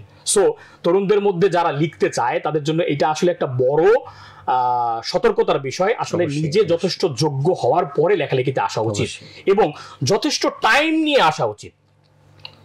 যদি অপ্রাসঙ্গিক না মনে করেন তাহলে একটা কথা অ্যাড করি। আমাকে, আপনিও জানেন হয়তো, আপনাদের রকমারিতে আলহামদুলিল্লাহ আমার 2-3টা বই বেস্ট সেল হয়েছে এবং আসলে এই বেস্ট সেল হওয়াটাকে আমি সাফল্য মনে করি না। কারণ হচ্ছে কি, আল্লাহ রাব্বুল আলামিন কবুল করেছেন, পাঠক পছন্দ করেছেন, এই জন্য কিছু বই তাদের হাতে গিয়েছে। এখন এই যে বইগুলো আমাকে বলে যে মিরাজ ভাই আপনি বই লিখলেই বেস্ট সেল হয়, এটার মূল মন্ত্র কি? আমি বলছি ভাই আমি বই লিখলেই বই বেস্ট সেল হয় এরকম না, আমি বইয়ের পিছনে যে সময় দেই, আমি ভাইয়া আমার একটা বইয়ের নাম সিলেকশনের ব্যাপারে আমি অন্ততপক্ষে 6 মাস গবেষণা করি। একদম ট্রুলি বলতেছি, মানে অন্ততপক্ষে 6 মাস আমি কিওয়ার্ড রিসার্চ করি। যেমন আপনি দেখেন আমার একটা বই আছে দ্য গ্রেটেস্ট এন্টারপ্রেনার মুহাম্মদ, আপনি জেনেছেন। এই যে এন্টারপ্রেনার মুহাম্মদ সাল্লাল্লাহু আলাইহি সাল্লাম, এই নামটা আমি 3 মাস গুগলে সার্চ ইঞ্জিন অপটিমাইজেশন করে তারপর আমি নামটা বের করেছি। কারণ কি দেখেন, এন্টারপ্রেনার মানে হচ্ছে আপনি বিজনেস নিয়ে সারা পৃথিবীর গুগলে যত সার্চ হয় এর মধ্যে সেকেন্ড কিওয়ার্ড হচ্ছে entrepreneur. First keyword business, second keyword হচ্ছে এন্টারপ্রেনার। এরপর মুহাম্মদ সাল্লাল্লাহু আলাইহি সাল্লাম, সারা গুগলে ইসলাম নিয়ে যত কিওয়ার্ড সার্চ হয় এর মধ্যে সেকেন্ড শব্দ হচ্ছে মুহাম্মদ, ফার্স্ট শব্দ ইসলাম, সেকেন্ড শব্দ হচ্ছে আপনার মুহাম্মদ। এখন এই যে রিসার্চ করে আমি একটা নাম বের করলাম, এই যে মনে করেন 4 বছর লেগেছে আমার এই বইটা কমপ্লিট করতে। 4 বছর বসে আমি একটা কন্টেন্ট সাজাইলাম, 4 বছর ধরে আমি একটা বইয়ের মানে রূপরেখা সাজাইলাম। তো এইটা তো আসলে বেস্টসেল না হয়ে যাবে, কারণ আমি এটার পিছনে সময় দিয়েছি। এখন আপনি 3 দিন বসে একটা বই লিখে 3টা বই রেফারেন্স দিয়ে যদি আপনি একটা বই সাজিয়ে বলেন এটা বেস্টসেল হবে, তাহলে সেটা হবে না। আসলে এখানে আলোচনাটা একটু অন্যদিকে চলে গেছে, কিন্তু মূল প্রসঙ্গ হচ্ছে যে আমি যখন লেখালেখি করব, বিশেষ করে আমি যখন বই লিখব, এইটা আমাকে অবশ্যই যথেষ্ট পরিমাণ টাইম দিতে হবে, যথেষ্ট এনাফ পরিমাণ আমার নলেজ থাকতে হবে, এনাফ পরিমাণ রিসার্চ করে এটাকে সত্যায়ন করে করে রিভিউ করে করে দেন এটাকে আমরা একটা বইয়ের জায়গায় নিয়ে আসতে হবে। তখন এই কাজটা হবে কি, আমার একটা ইসলাম প্রচারের একটা পাওয়ারফুল একটা জায়গা হবে ইনশাআল্লাহ। এবং যারা এই বিষয়ে এক্সপার্ট আছেন বা নলেজেবল আছেন, মুরব্বীরা যারা আছেন, তাদের থেকে হচ্ছে হেল্প নেওয়া যেতে পারে, রিভিউ করানো যেতে পারে। তার মানে হচ্ছে একদম মানে না জেনে বুঝে হঠাৎ করে হচ্ছে এই জিনিসটা নিয়ে আগানো, এটা মানে কোনো অপশনই নাই আমাদের। আসলে ইসলামে দাওয়ার ক্ষেত্রে আপনি যদি লেখালেখি করে দাওয়াতের এই করতে চান, তাহলে হঠাৎ করে কিছু করার আসলে কোনো সুযোগই নেই। তাতে বরং উপকারের চেয়ে ক্ষতি বেশি, উপকারের চেয়ে ক্ষতি হবে। জি ভাই, আরেকটা আলোচনা না হলে আসলে আজকে আমাদের এই ছোট্ট আলোচনাটা আসলে পরিপূর্ণ হবে না। তাই আমি আপনার কাছ থেকে হচ্ছে রিকোয়েস্ট করছি জিনিসটা, ভাই আপনি রিজিক নিয়ে যে কাজগুলো করছেন বা চিন্তা ভাবনা করছেন, যদি আমাদের দর্শকদের জন্য রিজিকের ব্যাপারটা সংক্ষেপে হলেও আমাদেরকে যদি একটু বুঝিয়ে বলতে পারেন। আলহামদুলিল্লাহ ভাইয়া, আমার নেক্সট যে 2টা বইয়ের কাজ করতেছি আমি, যেহেতু, এবং একটা কথা বলে নেই ভাইয়া, আমি 2020 সালের পরে লেখালেখির বাইরে কোনো কাজ করি না। এবং আমার অনেকেই আমার বন্ধু বান্ধব যারা আছেন তারা জানেন আমি বিভিন্ন ধরনের বিজনেস করতাম, বিভিন্ন ব্যবসার সাথে জড়িত ছিলাম, এবং আমার ফ্যামিলিও বিজনেস ফ্যামিলি। তো আমি 2020 সালের পর থেকে লেখালেখির বাইরে কিচ্ছু করতেছি না, এবং আল্লাহ রাব্বুল আলামিনের কাছে দোয়া করি আল্লাহ রাব্বুল আলামিন যেন আমার মৃত্যুর আগের দিন পর্যন্ত আমাকে এই সিদ্ধান্তের উপরে ইস্তেকামত থাকার তৌফিক দান করেন। তো আমি একটা বই অন্ততপক্ষে 3 বছর 4 বছর এবং কিছু কিছু বই 5 বছরও লেগে যায়, এরকম করে প্যারালালি আমি একটা বইয়ের কাজ করি, এবং 2-1 বছর পরে পরে আমার বইগুলো বের হয়। তো আমি 2টা কাজ করতেছি, একটা হচ্ছে দুরুদ শরীফ নিয়ে, আমাদের রাসূলুল্লাহ সাল্লাল্লাহু আলাইহি ওয়াসাল্লামের উপরে যে আমরা দুরুদ পাঠ করি, এই দুরুদ নিয়ে বাংলা ভাষায় একটা মোলাক্খাস ধর্মী, এটাকে বলে আপনার একদম বিশ্বকোষ টাইপের একটা কাজ করতেছি। আলহামদুলিল্লাহ এটা আমি রাসূল সাল্লাল্লাহু আলাইহি ওয়াসাল্লামের রওজা থেকে এই কাজটা শুরু করেছি, এবং আসলে এটা পাঠকের জন্য বলার বিষয় না, আমি আমার প্রত্যেকটা বইয়ের শেষ সম্পাদনা রাসূলের রওজায় গিয়ে করি। ইনফ্যাক্ট আমার মানে বিগত যে 2টা বই বের হয়েছে, 2টা বইয়ের আমি শেষ সম্পাদনা ওখানে গিয়ে করেছি, এবং নেক্সট বইয়ের কাজও ওখান থেকে শুরু করি আমি। তো দুরূদ শরীফ নিয়ে একটা কাজ করতেছি। আরেকটা হচ্ছে রিজিক নিয়ে। আমার কাছে মনে হয়েছে যে রিজিক নিয়ে আমরা আসলে ধোঁকাগ্রস্ত, একদম আপনি 100 লোকের মধ্যে 98 লোকজন আমরা ধোঁকাগ্রস্ত। কারণ কি, রিজিক মানে কি, রিজিক মানেই বুঝি আমরা টাকা পয়সা, অথচ রিজিকের সর্বনিম্ন স্তর বলা হয়েছে টাকা পয়সা। রিজিকের সবচেয়ে বড় স্তর হচ্ছে সুস্থতা। মানে একজন লোককে আমি প্রশ্ন করেছি যে ভাই, উনি বলছে যে ভাই আমি গরিব, আমার টাকা পয়সা নাই, আমি তো রিজিক পাচ্ছি না। আমি বলছি ভাই গত 5 বছরে আপনার স্বাস্থ্য খাতে কয় টাকা খরচ হয়েছে? আলহামদুলিল্লাহ 1 টাকাও না। তাই বলছি এর চেয়ে বড় রিজিক আর কি হইতে পারে? গত 5 বছরে আপনি হেলথ ট্রিটমেন্ট বাবদ আপনার 1 টাকাও খরচ হয় না, আপনি তো অলরেডি সর্বোত্তম স্তর পেয়ে গেছেন। আচ্ছা, এরপরে রিজিকের আরো একটা স্তর হচ্ছে আপনার নেককার স্ত্রী, অর্থাৎ আপনি যে জীবন সঙ্গিনী পেয়েছেন, আপনার যে ওয়াইফ, আপনার যে স্ত্রী, উনি যে নেককার, উনি যে আপনাকে হেল্পফুল, উনি আপনাকে দিনদারের পথে পরিচালিত করবেন, উনি আপনার দিনদারিয়াতে হেল্প করবেন, এইটাও রিজিকের একটা অন্যতম স্তর। এবং রিজিকের আরো একটা চমৎকার স্তর হচ্ছে আপনার নিরাপত্তা। অর্থাৎ ওই ভদ্রলোককে আবার জিজ্ঞেস করেছিলাম যে গত 10 বছরে আপনাদের ফ্যামিলিতে কেউ অ্যারেস্ট হয়েছে, কোনো মামলা খেয়েছেন, কোনো হয়রানির শিকার হয়েছেন? উনি বলছেন না। আমি বলছেন যে ভাই, আপনি তো অলরেডি রিজিকের 2-3টা বড় বড় স্তর অ্যাচিভ করে আছেন, সো আপনার কাছে রিজিক নাই মানে টাকা নাই। তো আসলে এই কনসেপ্টটা থেকে আমাদের বের হয়ে আসা উচিত, এবং আল্লাহ রাব্বুল আলামিন যদি তৌফিক দান করে রিজিক, আচ্ছা এটার সাথে বারাকা আবার রিলেটেড। রিজিকের সাথে বারাকা একটা রিলেটেড জিনিস, মানে আপনি রিজিক পাচ্ছেন মানে বারাকা পাচ্ছেন। রিজিকের ক্ষেত্রে দেখেন একটা ভুল কনসেপ্ট কি দেখেন ভাইয়া, আসলে এই কথাটা লম্বা হয়ে যাচ্ছে, তারপরও না বলে উপায় নেই। অবশ্যই। রিজিকের ক্ষেত্রে আল্লাহ রাব্বুল আলামিনের সবচেয়ে বড় ইনস্ট্রাকশন হচ্ছে, যেটা রাসূল সাল্লাল্লাহু আলাইহি ওয়াসাল্লামের মাধ্যমে আমরা পেয়েছি। রাসূল সাল্লাল্লাহু আলাইহি ওয়াসাল্লাম বলেছেন, আল্লাহ রাব্বুল আলামিন তাকে বলেছেন হাদিসে কুদসি, যে আল্লাহ বলেছেন তুমি ইবাদতের জন্য তোমাকে ঝঞ্ঝামুক্ত করো, মানে তুমি একদম সব ঝামেলা বাদ দিয়ে আমার ইবাদত করো, আমি তোমার কাছে ওইভাবে রিজিক পৌঁছাবো যেইভাবে পাখির কাছে রিজিক পৌঁছাই। মানে পাখি যেমন সকালবেলা খালি পেটে বের হয়ে যায়, সন্ধ্যাবেলা ভর পেটে ফিরে আসে, তো তুমি আমারে ইবাদত করো, নিরবচ্ছিন্ন ভাবে ঝঞ্ঝামুক্ত হয়ে ইবাদত করো, আমি তোমার কাছে রিজিক পৌঁছাবো। পক্ষান্তরে আবার কি বলেছেন দেখেন, তুমি যদি ইবাদতের জন্য ঝঞ্ঝামুক্ত না হও তাহলে কি করব, আমি তোমাকে ব্যস্ততা দিয়ে ভরিয়ে দেব, কিন্তু তোমার জীবনে কোনো বারাকা থাকবে না। আমরা কিন্তু এইটাই হচ্ছি ভাইয়া, দেখেন রাত্র 12টা বেজে যাচ্ছে, কাজ শেষ করতে পারতেছি না, 1টা বেজে যাচ্ছে, কাজ শেষ করতে পারতেছি না, অথচ পরের দিন আবার সকালে উঠে আমাকে অফিসে যেতে হচ্ছে, কিন্তু আমার লাইফে কোনো বারাকা নাই। মাস শেষে গিয়ে দেখতেছি ইনকাম করতেছি 10 লাখ টাকা, মাস শেষে গিয়ে দেখছি তারপর আমার 10,000 টাকা লোন করা লাগছে। এটা হচ্ছে আপনার বারাকা নাই। সো রিজিকের সবচেয়ে বড় বিষয় হচ্ছে যে ভাই, আমাদেরকে রিজিকের জন্য নিজেকে ঝঞ্ঝামুক্ত করতে হবে। মানে কি, আমাকে দৈনন্দিন জীবনে আমার প্রথম কাজ হবে 5 ওয়াক্ত নামাজ পড়া। আমি নামাজ পড়বো, নামাজের ফাঁকে ফাঁকে কাজ করব, কাজ করে কাজের ফাঁকে ফাঁকে নামাজ পড়বো না। এই বিষয়টা যদি ভাই আমরা ম্যান্ডেটরি করে নিতে পারি, কেউ যদি এই বিষয়টা তার জীবনে আমল করে যে আমি নামাজ পড়বো, নামাজের ফাঁকে ফাঁকে কাজ করব, কাজের ফাঁকে ফাঁকে নামাজ পড়বো না, তার জীবনে রিজিক নিয়ে কোনো টেনশন থাকবে না, এটার গ্যারান্টি আমি। আরেকটা ব্যাপার দেখেন, নামাজের টাইম ফ্রেমটা দেখেন। আমাদের আসলে জীবন চলার পথে আমাদের অনেক ভুল আছে। প্রোডাক্টিভিটির কথা আমরা বলি, কিন্তু প্রোডাক্টিভিটি আমরা আসলে নেই না। এই যে আমার বর্তমান বইটার নাম হচ্ছে প্রোডাক্টিভ মুহাম্মদ সাল্লাল্লাহু আলাইহি ওয়াসাল্লাম। অর্থাৎ আপনি প্রোডাক্টিভ হতে চাইলে রাসূলের জীবনে এত বেশি এলিমেন্ট আছে, আপনি ওর মধ্যে থেকে যদি 10% বাস্তবায়ন করেন ভাই, আপনি সফল। যদিও সফলতা নিয়ে আমার মানে প্রশ্ন আছে, সফলতা আসলে কি। আপনি যদি রাসূল সাল্লাল্লাহু আলাইহি ওয়াসাল্লামের জীবন থেকে 10% আপনি যদি অ্যাচিভ করতে পারেন, বাস্তবায়ন করতে পারেন, তাহলে আপনি দুনিয়া আখিরাতে সফল। তার জীবনটা হচ্ছে সর্বোত্তম প্রোডাক্টিভ জীবন। দেখেন ফজরের নামাজ থেকে জোহরের নামাজ কত ঘন্টা ডিফারেন্স, জোহরের নামাজ থেকে আসরের নামাজ, আসর থেকে মাগরিব, মাগরিব থেকে এশা, ডিফারেন্সটা কিন্তু কম ভাইয়া। মূলত কাজ করার টাইম হচ্ছে ফজর থেকে জোহর পর্যন্ত। এটা কিন্তু আমরা আসলে এখন অনুসরণ করি না। এটা দেখবেন সব ইহুদি নাসারা যারা আছে তারা কিন্তু এই টাইম ফ্রেম, আপনি দেখবেন এটা ফোর্বস ম্যাগাজিনের একটা রিসার্চে আছে যে এখন বিশ্বের সব বড় বড় সফল সিইওরা সকালে 5টার সময় ঘুম থেকে ওঠে। সবচেয়ে দেরিতে ওঠে মনে হয় ফেসবুকের আমার মালিক মার্ক জাকারবার্গ, সে মনে হয় 5টার সময় ওঠে, সবাই এর আগে ওঠে এবং এরা ঘুমাতে যায় আগে। সো ভাইয়া আসলে আমাদেরকে আমাদের জীবনটাকে চেঞ্জ করতে হবে। আমাদের জীবনটাকে যদি আমরা রাসূলের জীবনের সাথে সামঞ্জস্যপূর্ণ করতে পারি, তাহলে আমরা দুনিয়াতেও সফল হব, আখিরাতেও সফল হব। ভাই আরেকটা কথা আসলে না বললেই না, একটু আগেই আপনি বললেন যে ভাইয়া সফলতা নিয়ে হচ্ছে আপনার একটা চিন্তা আছে। তো সফলতা, সার্থকতা, এই শব্দগুলোকে আমরা অনেক সময় হচ্ছে হয়তো মানে একই রকম অর্থে ইউজ করি, বা আসলে হচ্ছে হয়তো একটার জায়গায় আরেকটা ইউজ করি, কিংবা এইটার আসলে মূল এসেন্সটা অনেক সময় হয়তো মিসপ্লেসড হয়। তো এই ব্যাপারে ভাই আপনার চিন্তা ভাবনাটা কেমন? জি ধন্যবাদ ভাই। আসলে আমি হয়তো বলে ফেলছি যে আমার একটা চিন্তা ভাবনা আছে। আসলে আমার চিন্তা ভাবনাটা এটা আসলে ইসলামের চিন্তা ভাবনা। আচ্ছা। এবং এটাকে দেখবেন আসলে আমাদের যারা আকাবির আসলাফ আছে, আমাদের যারা বড় বড় বুজুর্গানে দিন আছে, তাদের জীবন থেকে আসলে এই নির্যাসটা নেওয়া। এখন দেখেন মূলত প্রথম যদি আমি সফলতা শব্দটা বলি, সফলতাটা একটা আপেক্ষিক বিষয় ভাইয়া। আসলে সবার সফলতা কিন্তু একরকম না। একজন রিকশাওয়ালাও কিন্তু তার জীবনে তাকে সফল মনে করে, আবার একজন মানুষ 10 কোটি টাকার মালিক হয়েও কিন্তু সে মনে করে যে আমি সফল হইনি, আমার আরো বাকি আছে। তো এটা আসলে আপেক্ষিক ব্যাপার। এখন প্রশ্ন হচ্ছে as a Muslim, as a মুমিন আমার আসলে সফলতা কি? দেখেন আমি যখন প্রথমে বলেছি যে একজন মুসলমান হিসেবে যখন আমি জন্মগ্রহণ করেছি, আল্লাহ রাব্বুল আলামিন যখন আমার নসিবে এটা লিখে দিয়েছেন, দ্যাট মিন্স আমি সফল। এবং যখন আমি এই মুসলমান হয়ে, মুমিন হয়ে আমি যখন ইসলামকে পরিপূর্ণ মেনে আমি বিদায় নিতে পারবো, এবং আমি যখন পরকালীন জীবনে আসলে সফল হতে পারবো, সেটাই হচ্ছে একজন মুমিন মুসলমানের জন্য প্রকৃত সফলতা। একজন মুমিন মুসলমানের জীবনে ইহলৌকিক সফলতার কোনো দাম নাই।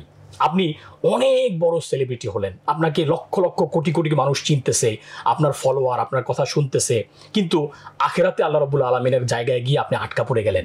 এই সফলতার ইসলামে কোনো দাম নেই। অথচ উল্টার দিকে যদি আবার দেখেন, আপনাকে কেউ চেনে না, আপনার নাম কেউ জানে না। যেমন দেখেন, আমি একটা কথা আলোচনার মধ্যে বলেছি, বুখারী রহমতুল্লাহ আলাইহি, ওনার নামে কিতাবের নাম কি? বুখারী শরীফ। আপনি জানেন এই বুখারী শরীফ ওনার ইমাম বুখারী ওনার নাম না, ওনার নাম হচ্ছে আবু ইসমাইল। দ্যাট মিনস হচ্ছে ইসমাইলের বাবা, তিনি নিজের নামটাও লেখেন নাই। অথচ এই বইটা হচ্ছে সারা পৃথিবীতে কোরআন শরীফের পরে সবচেয়ে গ্রহণযোগ্য বই। তাহলে একটা মানুষ ওনাকে কি সফল বলবেন না? অবশ্যই। অথচ তিনি নিজেকে কিভাবে লুকিয়ে গেছেন। তো এই কনসেপ্টটা আসলে আমাদের বোঝা উচিত যে বর্তমান সময়ে, আমি এটাকে খারাপভাবে দেখতেছি না বা এটার বিরুদ্ধে বলতেছি না, যে আসলে আমাদের মধ্যে সেলিব্রিটি হওয়ার একটা নেশা চেপে বসছে। আমরা আসলে সেলিব্রিটি হতে চাই, আমরা অন্যের মাসি হতে চাই, অন্যের দিকপাল হতে চাই, ইনফ্লুয়েন্সার হতে চাই। আসলে ভাই, আমার তো আসলে যাকে ইনফ্লুয়েন্স করব আমি, তার রেসপন্সিবিলিটি আমার ঘাড়ে চলে আসতেছে। এখন আমি যে কাল কিয়ামতের দিন আল্লাহ রাব্বুল আলামিনের কাছে পার পাবো কিনা সেটা সিউরিটি তো আমি দিতে পারতেছি না। তাহলে লক্ষ লক্ষ মানুষকে পার করার রেসপন্সিবিলিটি আমি কিভাবে নিচ্ছি? হ্যাঁ, এর মানে কি আসলে ইনফ্লুয়েন্সার হবে না? এর মানে কি আসলে সেলিব্রিটি হবে না? হ্যাঁ, হবে। কিন্তু আমি যেটা বলতে চাচ্ছি, আসলে একজন মুমিন মুসলমানের এই কথাটা মাথায় রাখতে হবে যে আমার সফলতা হচ্ছে পরকালীন সফলতা, আমার কামিয়াবি হচ্ছে পরকালীন কামিয়াবি। হ্যাঁ, আমি দুনিয়াকে নেগলেক্ট করতেছি না, আমি দুনিয়াতে সন্ন্যাসবাদ গ্রহণ করতেছি না, আমি দুনিয়াতে স্ট্যান্ডার্ড বজায় রেখে আমি চলবো, কিন্তু আমার মাথার মধ্যে থাকতে হবে যে আমি কিভাবে মোর দেন পরকালে সফল হতে পারি। প্রায়োরিটি ওইটাকে দিতে হবে। না ভাইয়া, মানে যথার্থ বলেছেন এবং অনেক সুন্দর করে বলেছেন। কারণ এই জিনিসগুলো আসলে হচ্ছে আমরা যখন মানে প্রতিদিন চলার পথে এই টেম্পটেশনগুলো যখন আমাদের সামনে আসে, এই টেম্পটেশনটাকে ফিল্টার করে সেখান থেকে রাইট ডিসিশন নেওয়া, এটা অনেক সময় আসলে হচ্ছে ডিফিকাল্ট হয়ে দাঁড়ায়। দেখেন ইসলাম আমাকে কিভাবে সফলতার দিকে ডেকেছে। দেখেন, আমরা যখন নামাজে আমাদেরকে আজান দেওয়া হয়, আহ্বান করা হয়, তখন আমাদেরকে কি বলা হয় বলেন তো? হাইয়া আলাল ফালাহ, হাইয়া আলাল ফালাহ, মানে সালাতের দিকে আসো, সফলতার দিকে আসো। দ্যাট মিনস আল্লাহ রাব্বুল আলামিন আমাদের সফলতা নিহিত রেখেছেন কিন্তু ইবাদতের মধ্যে, আর আমি সফলতা খুঁজতেছি কিন্তু ক্যারিয়ারের মধ্যে। তো আমার কথাটা অনেকের খারাপ লাগতে পারে যে আমি আসলে ক্যারিয়ার প্রতিষ্ঠা করার বিরোধী না। আমি ক্যারিয়ার প্রতিষ্ঠা করব, ক্যারিয়ারে সাকসেস হব, আমি বড় হব, আমি অনেক বড় হব, আমার অনেক ইনফ্লুয়েন্স হবে, কিন্তু আমার মাথার মধ্যে প্রায়োরিটি থাকতে হবে যে আমি এই সমস্ত জিনিস যেন কোনো কারণে আমার কিয়ামতের সফলতায় বাধা না হয়। তাহলে এটা আমার বাদ। আর যদি এইটার মাধ্যমে কিয়ামতের সফলতা, আখিরাতের সফলতা আমার আরো ত্বরান্বিত হয়, ইটস ওকে, এটা আমি গ্রহণ করবো, আলহামদুলিল্লাহ। আপনার আরেকটা কথা আমি কানেক্ট করতে পারলাম ভাইয়া। আপনি বলেছিলেন যে জিনিসগুলো নিয়ে টুকরো টুকরো ভাবে অনেক আলোচনা হতেই পারে, কিন্তু প্রত্যেকটা প্রত্যেকের সাথে কানেক্টেড। এক্স্যাক্টলি। সো ক্লুগুলো কিন্তু আমাদের সামনেই আসলে ছিল। সো সেই ক্লুগুলোকে আসলে আমাদের দেখতে হবে এবং নিতে হবে, কানেক্ট করতে হবে। ধন্যবাদ ভাইয়া। না, অনেক ধন্যবাদ ভাই, অনেক চমৎকার করে এই জিনিসটা বুঝিয়ে বলেছেন। আপনাকে ধন্যবাদ জানাচ্ছি এবং রকমারি.com কে ধন্যবাদ জানাচ্ছি এত গুরুত্বপূর্ণ একটা আলোচনায় আমাকে অংশ নেওয়ার জন্য। আমি আসলে খুব ছোট মানুষ ভাইয়া, আমি নিজেকে সফল মনে করি না এবং আমাকে এতটুকু মনে করি না যে আসলে আমার কথা শুনে মানুষ উৎসাহিত হবে। শুধু আমি এখানে এসেছি আপনার সাথে কিছু বিষয় মোজাকারা করার জন্য, যেটার একমাত্র উদ্দেশ্য হচ্ছে আল্লাহ রাব্বুল আলামিনের সন্তুষ্টি এবং আমি আসলে কিভাবে এই আলোচনা থেকে উপকৃত হতে পারি, এবং আমার জীবনের উপরে রকমারির একটা অবদান আছে। আসলে এই অবদানটাকে আসলে ডিনাই করা সম্ভব ছিল না, এই জন্য কিছু কথা বলার চেষ্টা করেছি ভাইয়া।